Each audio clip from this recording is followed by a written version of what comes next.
This is the world famous Stock Pick newsletter. Nothing we say in this video is intended as personalized trading advice for you. Lots of headlines to get to in this video. Consumer debt hits a record. Beijing is watching closely if Russia succeeds in Ukraine. Ukraine is weeks away from the full IMF support program. Plus lots more to talk about. And I wonder if you guys saw the most important few seconds of that last video, which were exactly this. Keep in mind that whenever anything significant breaks out, a lot of satellites will be taken out of the sky immediately. There could be the maximum disruption if they take out a satellite. It's very easy to take out a satellite, and it'll have massive ramifications on the country that gets affected by that. This is why it's going to be very likely to actually become an eventuality if things get closer to conflict with some of these larger powers. And just before I get to the coolest email or letter that we've received, which involves Peter Leeds' books being burned in the fire, before we get to that, I want to mention that this is why you want to subscribe to the channel. Next video I'm working on right now, and I'll put it together when I get back to Toronto.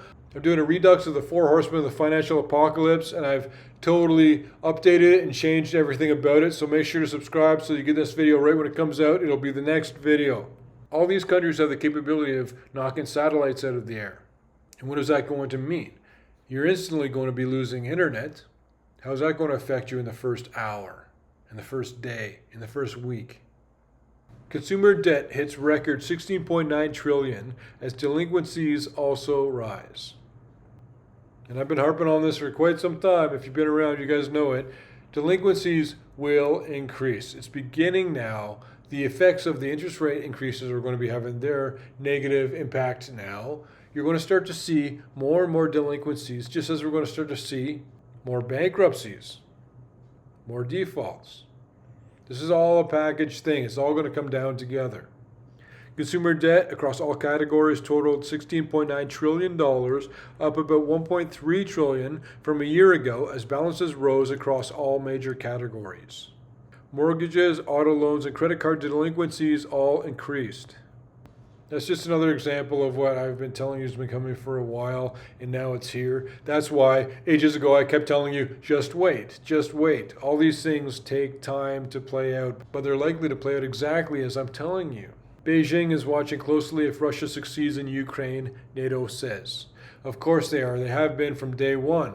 Whatever happens with Russia and Ukraine, that has so many implications on different decisions China will make because of how they perceive the Western powers.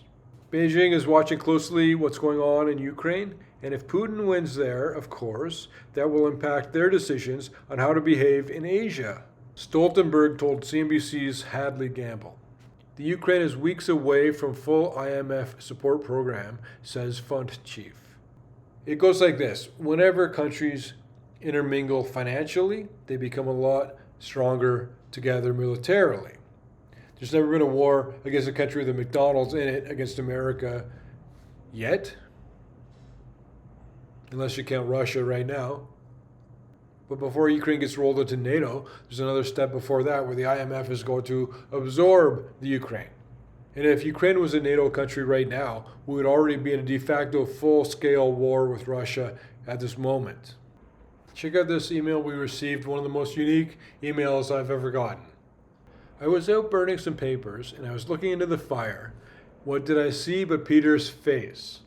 Yes, my signed copy of Upthinking was in the fire. I swear by all that can be sworn upon, I do not know how it got there, but with no regard for my personal safety, I scooped it up just in the nick of time. This really happened. The book was burnt around the edges, but the text was saved, and the signatures of my 2 mentors as well. I really thought I was not going to get the book out in time. Really, I have no idea how it got in the burn pile. It must be a good sign for the future. That's from John. Thank you so much for the message. I hope you're okay, and I got to tell you, anyone who ever sees my book in the fire, do not put yourself in harm's way. You let it burn, baby. Let it burn. I'll get you a new copy. But as long as we're on the topic of burning books, it reminded me of something I want to tell you guys about. In 1822, there's a Jewish poet by the name of Heinrich who painted prophetic words. Where they burn books, they will, in the end, burn human beings too. That was 1822. So fast forward 111 years, Nazi Party comes to power in 1933. They throw a lot of blacklisted books in a pile and set them on fire, and some of the books being blacklisted and burned were those containing that exact poem.